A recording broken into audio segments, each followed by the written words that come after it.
할렐루야. 좋습니다. 자, 오늘 말씀의 제목 함께 읽겠습니다. 시작. 자, 잃었다가 다시 얻은 아들이란 제목으로 누가복음 15장 11절부터 32절 말씀을 가지고 우리 친구들과 함께 은혜를 나누도록 하겠습니다. 여러분, 어느 가정에 두 명의 아들이 있던 가정이 있었습니다. 두 명의 아들이 있었는데 이 아들이 어느 정도 커서 성인이 됐어요. 그런데 어느 날, 오늘 말씀해 보니까 어느 날 셋세게 합니다. 시작. 하나, 둘, 셋. 자, 잘 들어보세요. 오늘 목사님과 여러분과 말씀을 살펴볼 건데, 어느 가정에 몇 명의 아들이 있었다고요? 두 명의 아들이 있었어요. 그런데 오늘 말씀해 보니까 어느 날 둘째 아들이, 옆에 있던 빨간색 옷을 입고 있던 둘째 아들이 아버지께 찾아왔습니다. 왜 찾아왔을까요? 자, 둘째 아들이 아버지께 왜 찾아왔는지 보세요. 어느 날 아들이 찾아와서 아버지께 이렇게 얘기하는 거예요. 여러분 잘 들어, 뭐라고 얘기했냐면, 아버지, 저에게 주실 유산을 지금 주세요. 어차피 여러분, 유산이라는 게 뭐죠?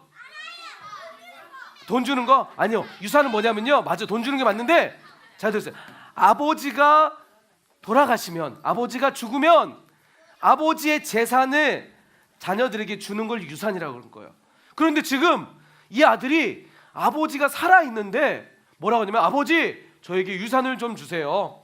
어차피 아버지 돌아가시면, 아버지 죽으면 주실 거잖아요. 근데 죽기 전에 저 지금 필요하니까 저 지금 주세요.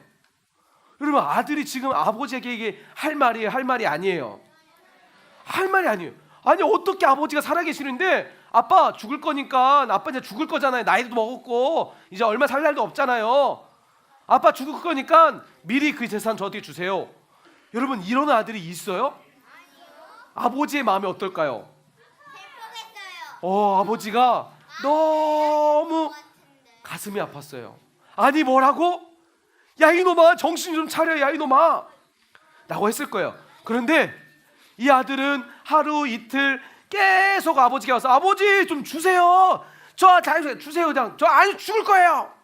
그러니까 아버지가 아들 그러지 마, 알았어, 내가 내 재산 줄게 하고 결국은 아버지가 아들에게 재산을 주게 됩니다. 이 아들은 아버지의 재산을 딱 다 챙긴 다음에 아버지에게 뭐라고 하냐면, 아버지, 저 아버지 찾지 않을 거예요. 다시 여기 집으로 돌아오지 않을 거예요. 아버지도 저 죽었다고 생각하시고 저 잊어버리세요. 저는 이제 이 지긋지긋한 집에서 살고 싶지 않아요 하고 이 아들은 돈을 가지고 먼 타국 땅으로 떠나게 됐습니다. 드디어 아버지로부터 자유를 얻었다고 생각했던 것 같아요. 이 아들은 돈도 있다, 친구들도 있다. 이제는 자기가 그동안에 아버지가 야 하지마, 야 이거 그러지마 했던 것들을 이 아들은 이제 마음껏, 아무런 간섭도 받지 않고 마음껏 할 수 있는 거야. 예를 들어서 여러분, 스마트폰 막 하고 있는데 엄마가 야 스마트폰 그만해 할 때 있어요, 없어요? 좀만 더 할게요. 야 그만해야지, 공부해야지. 있어요, 없어요? 우리 지금 어떤 마음이 들어요? 이 집 떠나버리고 그냥 혼자 그냥 들어가서 스마트폰 하고 싶은 생각이 들어요, 안 들어요? 안 들죠. 그런데 이 아들은 들었던 것 같아요. 이 아들은요, 우와 자유다 하고 친구들하고 먼 타국 땅에 가서 자기가 하고 싶은 대로, 야 마셔, 야 즐겨, 나 돈 많아, 야 써 하고 막 돈을 쓰기 시작했어요. 처음에는 이 아들은 너무 행복했어요. 야, 이게 진짜 자유구나, 이게 진짜 행복이구나, 드디어 아버지의 간섭을 받지 않고 돈도 있겠다, 이야 좋아 하고 막 쓰기 시작했습니다. 하루 이틀, 한 달, 두 달, 1년, 2년 돈을 막 쓰기 시작했어요. 그런데 돈을 쓰다 보니까 돈이 점점 줄어들기 시작했어요. 이 아들은 깜짝 놀랐어요. 아니, 돈 이거밖에 없어? 어떡하지? 에라 모르겠다 하고 마지막 남은 돈까지 다 써버리게 돼요. 더 이상 이제 주머니엔 돈이 없어요. 이 아들은 하루 이틀 배를 굶기 시작해요. 어떡하지? 그동안에 같이 지냈던 친구들에게 연락해요. 친구야, 나 지금 내가 저번에 너에게 돈 막 썼잖아. 너도 나에게 좀 사줘 그 친구가 무슨 소리야? 야, 돈 없는 거지는 저리 가. 난 너랑 안 놀 거야 하고 친구들도 다 떠나게 됩니다. 이제는 이 아들 혼자 남게 돼요. 도저히 배가 고파서 이 아들은 저 시골에 있는 돼지막에 가서, 돼지가 있는 돼지 우리에 가서 거기에 있는 사장님에게 사장님 제가 여기서 일만 할 수 있도록 해주세요. 제가 밥만 먹을 수 있도록 해주세요 하고 돼지 치는 일을 하기 시작합니다. 여러분, 돼지 치는 일인데 돼지가 막 여러분 냄새도 나고요. 돼지 막에 가면 엄청 냄새가 나요. 이 아들은 거기서 돼지 치는 일이에요. 그런데 주인이 밥도 제대로 안 주는 거야. 그러니까 이 아들이 너무 배가 고파서 어떻게 하냐면 결국은 돼지가 먹는 밥을 먹기 시작해. 돼지가 먹으면서 눈물 흘리면서 내가 집에만 있었으면, 아버지만 떠났으면. 돼지가 먹는 밥을 먹으니까 몸에는 돼지 똥도 묻어 있을 것이고 몸에서는 가지가지 냄새가. 이 아들은 생각하는 거야. 아버지 집으로 내가 돌아간다면 내가 아버지께 엄청 큰 죄를 졌구나. 내가 다시 아버지의 집에 돌아가서 이제는 아버지의 아들이라고 하지 않고 내가 그 집의 종으로, 혹시 아버지가 저는 아버지께 큰 죄를 져서 도저히 아들이라고 말을 못하겠어요. 저를 그냥 이 집의 종으로 써주시면 감사해요 라는 마음을 가지고 이 아들이 다시 아버지의 집을 가기로 결심을 합니다. 그리고 거지가 돼서 몸에는 돼지의 오물이 다 묻어있고 머리는 감지도 않아서 머리는 덕지덕지 붙어져 있고, 그다음에 머리에서 냄새가 나고 입에도 냄새가 나고 몸에서 모든 냄새가 나. 이 사람들을 피하기 시작해요. 뭐야, 거지야, 냄새나. 사람들은 피하기 시작해요. 그런데 이 아들은 아버지의 집을 향해서 이제 돈도 없으니까 걸어서 오기 시작합니다. 이제 우여곡절 끝에 이 아들은 저 멀리 집이 보이기 시작했어요. 저기가 집이구나. 갈까 말까 도저히 못 가겠어. 내가 어떻게 염치가 있지? 아버지에게 그렇게 해놓고 내가 왔는데 나는 죄인이야. 집에 갈 수가 없어. 근데 배에서는 꼬르르르르 소리가 나. 배고파. 그냥 집에 갈까 하고 한 발을 내딛는 순간 저 멀리 집에서 어떤 사람이 막 달려오기 시작한 거야. 뭐지 했는데 자세히 보니까 아버지인 거였어요. 아버지가 이미 저 멀리서부터 아들이 있던 것을 보시고 저건 분명 내 아들이야. 저건 분명 내 둘째 아들이야. 내 아들 분명해 하고 아버지가 그 아들을 보고 달려오고 있었던 거였어요. 아들 하면서 아버지가 달려온 거죠. 아니 여러분, 아들이 지금 둘째 아들이 아버지께 어떻게 했는데 아버지는 아들에게 달려오고 있던 거였어요.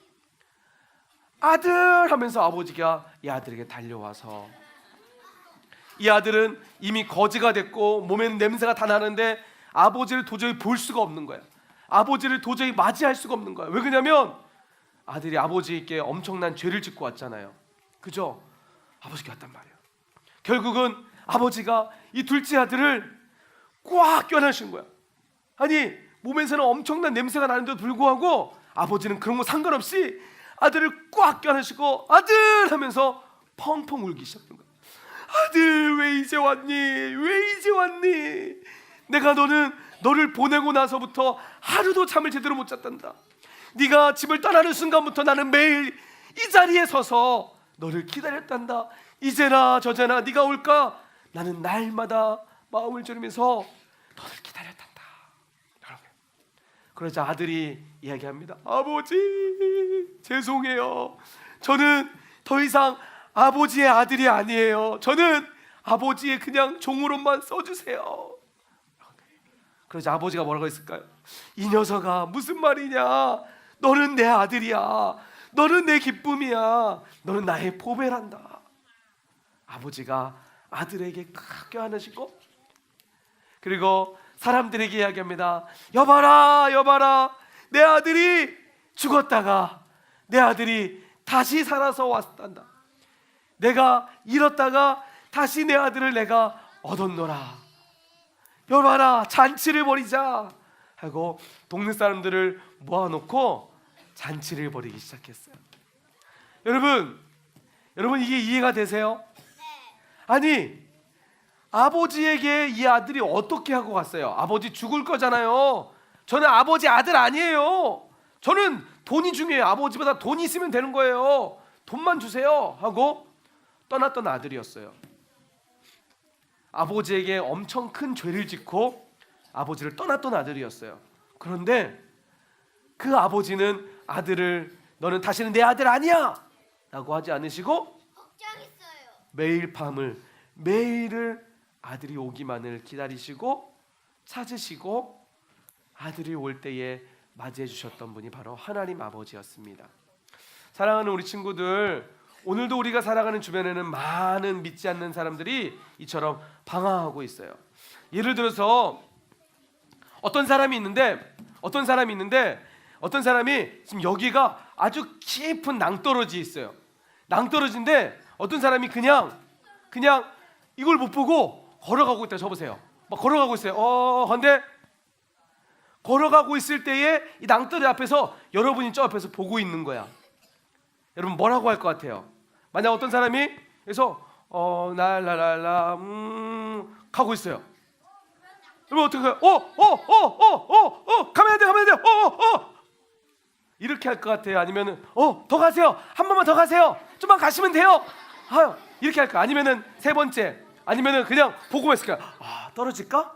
갈까? 떨어질까? 안 떨어질까? 떨어질까? 그냥 보고만 있을까요? 1번이에요, 2번이에요, 3번이에요. 그럼 목사님이 한번 가볼 테니까 여러분이 1번이라고 했으니까 어떻게 한번 볼게요. 자, 저 갑니다. 랄랄랄랄랄랄라. 뭐라고요?